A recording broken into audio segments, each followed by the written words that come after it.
kushtetuese Dituar Kabashin. Zotri Kabashi, mirë se vjen gazet. Mirë që gjetë, faleminderit. Si e keni parë gjithë këtë diskutim që po bëhet ditëve të fundit sa i përket dekretit të presidentes Osmani, i cili ka përfunduar në gjykatën kushtetuese?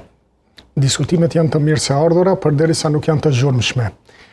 Tani arena i takon gjykatës kushtetuese, e cila duhet të jetë e qetë, e lirë, e pavarur dhe pa presion të opinionit publik për ta marrë vendimin ashtu siç është më smiri për mbrojtjen e kushtetutshmërisë së vendit.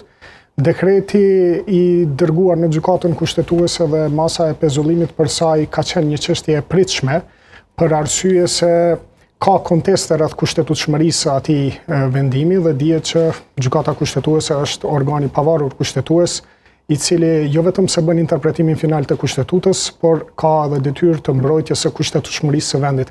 Prandaj tani procesi është në vendin e duhur dhe të shohim nëse gjithçka do të vejë mirë e mbar deri në fund në kontekstin juridik.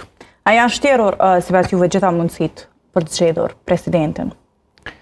Po mendoni para dekretit? Para dekretit. Mendoj se jo. Dekreti nuk do të duhej të ishte nxjerr pa u ezauruar apo pa u shterë 3 rundet e votimit. Kushtetuta në këtë pikë mendoj se është tejet e qartë, nuk ka nevojë shumë që t'i bëhet interpretime të mundimshme dhe të nxjerrin konkluzione paksa të sforcuara lidhur me këtë çështje. E kam parasysh se në opinionin publik është krijuar një amulli rreth disa dispozitave kushtetuese që flasin për procesin e zgjedhjes së presidentit dhe rrjedhimisht edhe për pasojën e moszgjedhjes që nënkupton shpërndarjen e kuvendit, mirë po ato dispozita duhet të lexohen në mënyrë sistematike. Nuk mund të nxirren dispozitat kushtetuese si me piskatore dhe